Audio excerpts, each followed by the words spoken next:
Pis, mačko. Dobro jutro, dobar dan, dobro veče, pošto ne znam da li će mi emisija ići ujutru, u podne ili uveče, pa za svaki slučaj da se ja javim i dobro jutro, i dobar dan, i dobro veče. Najviše mrzim kad kažu dragi gledaoci, zašto to? Ali evo ja ću kao ne dragi gledaoci. Svi se pitate otkud ja sad u ovom majstorskom delu. Krenite sa mnom, pošto sam rešio, samo da vam kažem. Postao sam i reditelj i scenograf i sve sam radim, sam sam uložio svoj novac, sve, bez ikoga. Ako puknem, ne znam šta ću raditi, uzeo sam pare na kamatu za ovaj projekat. 850 eura. Sutra da uđemo u Evropsku uniju. Šta mi možemo da ponudimo u toj Evropskoj uniji? Ne možemo mi da pravimo kola, ima ko pravi, Nemci, Francuzi. Mi možemo Evropi da ponudimo prelepe predele, planine, šume, reke i šta još? Zdravu hranu. Organska hrana je najvažnija stvar u Evropi. Kila jagoda u Španiji, organski, košta 50 eura. Krompir, 10-20 eura. Holandija ima 55 puta manje obradivog zemljišta od Srbije. Glavni izvoznik je luka, krompira, nekih tamo, ne znam nija čuda, cveća, svašta. Mi smo seljačka zemlja, seljačka država. Majstore, dobar dan, kako si? Dobro si. Reci mi, jel nisi mogao jeftinije tapete da mi nađeš za kombi? Nisam. Evo viš sad. Lepa na oko, tvrda kao kamen. Ovo vam je jabuka iz Evropske unije. Pogledajte, ona nema njenu falinku, nijedan deo da je crvljiv ovo ono.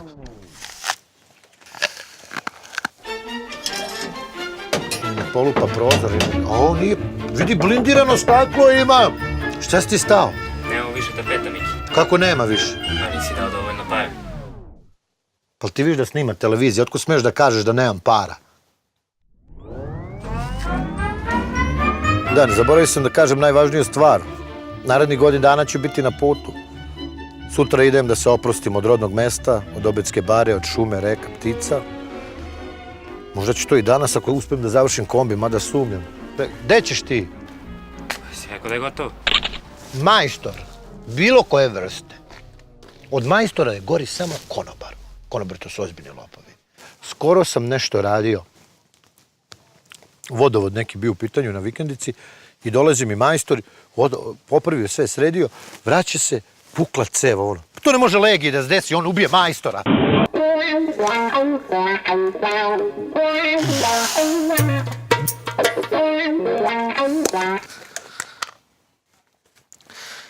Dragi gledalci, ja možda nisam neki dobar kuvar, ali verujte mi, gledao sam jednog čoveka sa čudnom frizurom, kuvo kolenicu, pravio svinsku dimljenu kolenicu Coca-Coli i kune se pred kamerama i TV-u, kao to je nešto super recept, ej, kolenicu Coca-Coli. O, dobar dan. Kako ste, gospodine kolega? Samo mi recite, ja sam gledao emisiju tu. Čekaj, stvarno ono Coca-Cola. Pa da, kako vam je to palo na pamet?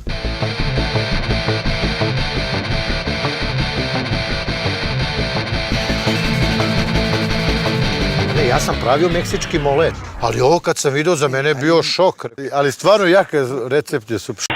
Jeste vidjeli ovog s čudnom frizurom što kuva kolenicu svinsku dimljenu u Coca-Coli? Bože me sačuvaj, ima raznih ljudi. Šta ste da kažem? Ja nisam vodio u svom životu računa o ishrani i to, ja volim masno, volim začinjeno i svašta. Ja sam u 34. godini saznao da se, na primjer, meso ne jede s krumpirom i hlebom. Da može meso i salata, ima to nešto, mene mešati ugljene hidrate i te neke, ne znam ni ja, kako se zove, proteine, pa se to onda nešto, da vas ne smaram, to ću, posvetit ću sigurno jedno 10 epizoda o zdravoj ishrani. Pošto ljudi danas mi nismo ni svesni šta jedemo, sve puno aditiva, svašta. Pričat ćemo i o zdravoj hrani, o svemu i organskoj proizvodnji. Naučit ću vas kako da zaradite pare u Srbiji.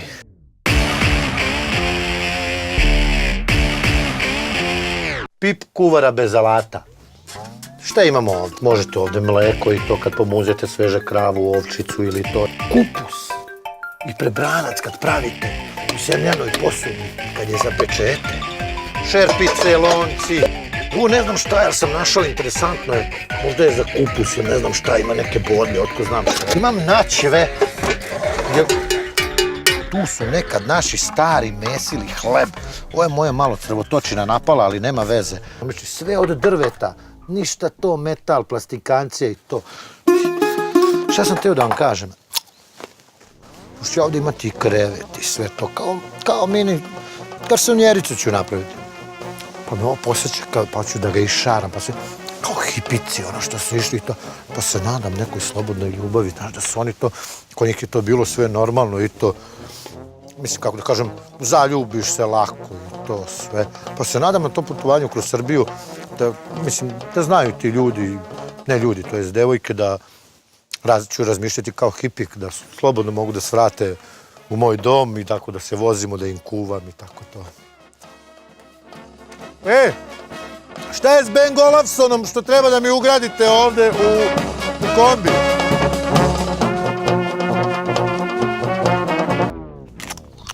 Malo kasno, zdrava hrana. Imam kiselinu od njega, nadima me. Nije ni važno. Kažu da povrće, kako izgleda, to sve za ljudske organe. Na primer, kažu da je kao paradajz liči na srce. Da je dobar za srce. Šargarepa. Zašto li je krastavac dobar? Zare Milovanović, molim te donesi 10 kila krastavaca odmah, nema veze što se nadimam. Ali ne, to sam čitao knjigu od nekog Rusa, nešto. Kažu da svako povrće ima izgled kao neki ljudski organ i to kad jedeš, to ti je dobro za to.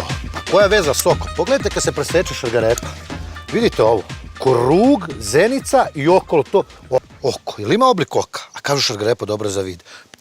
Papriku neću zagristi, pošto tu isto imam nekih problema zdravstvenih o kojima ne bih pred širim auditorijumom. Ali jedem baburu, kurtovku, somborku. Somborka isto malo ljuta, ali nju mogu onako. Ali kažu da je ljuta paprika jako zdrava, jer ona, ta ljutina ubija te unutri bakterije, čisti organizam, svašta, razumeš? Da nećete vi, gospodine reditelju, da. Šta ćeš kad čovjeka muka natera, mora sve da radi? Da zelena boja će biti dobra za ovaj čivijluk i to ova ozebla zelena, te nema više, razumeš? Nekad su u Vojvodini sve kuće bile ofarbane tom ozeblom zelenom. Ja sam sad krenuo da farbam i taj moj reditelj, kamerman, scenarista me pita da li ću... Pita on mene koju boju, prvi put mi je dao da ja nešto sam odlučim, hoćeš istu boju s druge strane. Ja sam ostao sada u čudu da ne znam, tako da ću prepustiti njemu da li da ofarbam istu boju ili drugačiju, pošto ako ofarbam ja po svome, on će kazati da ne valja. Šta god mu kažem, on kaže ne valja. Samo mi govori, ćuti, nisi zadužen za razmišljanje, tu si da radiš.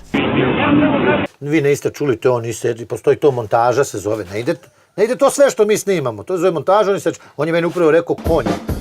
Ali on ne zna. Ja volim kad mi kažu Miki konju, sve mi je drago, jer je konj plemenita životinja.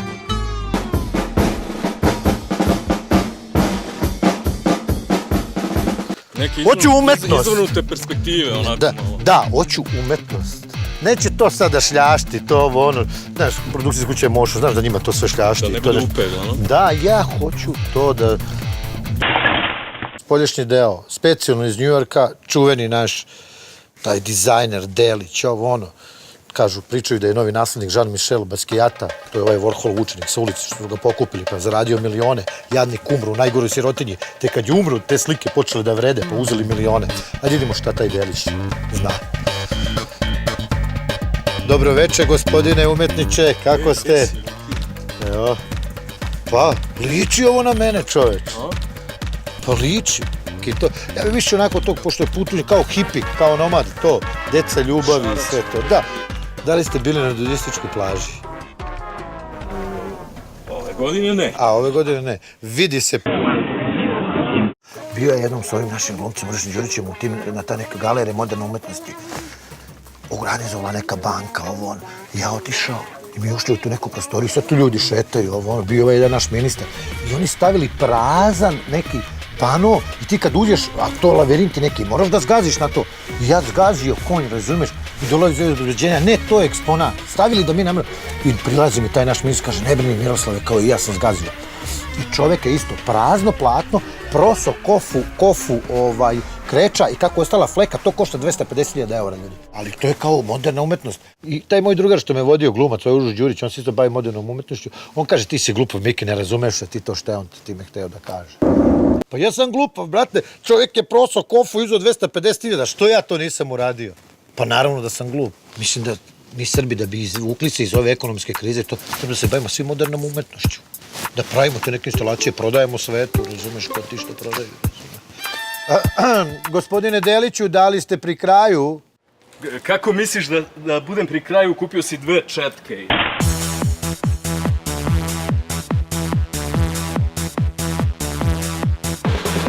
Vidim dokle ovaj stigao. O.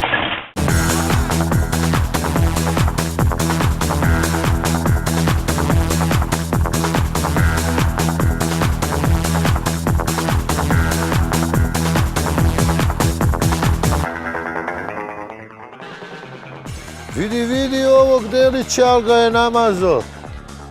Nije loše uradio. O, umetniče, dobro jutro. Gazda Miki. Reci mi samo, dotična dama je Sibirske magistrale ili peva na nekom drugom mestu? Ovdje da ima slovo G, bio bi gej.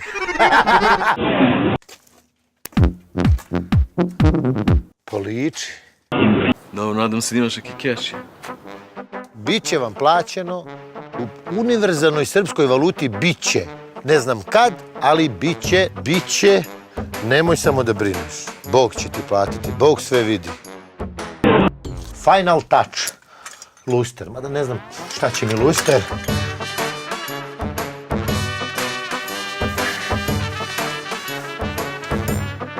Ne, dragi gledalci, vreme je da Mikijeva kujna krene da putuje i da kuva.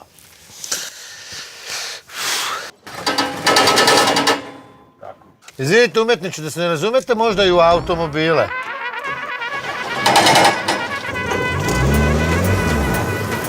Palio sam ga, izvinite.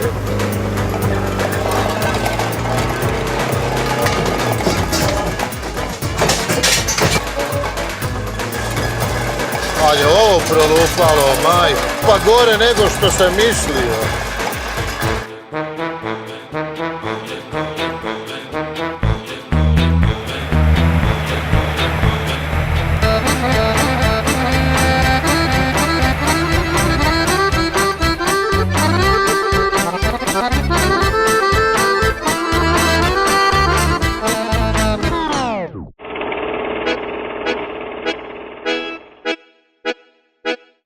Nalazimo se na Obedskoj bari.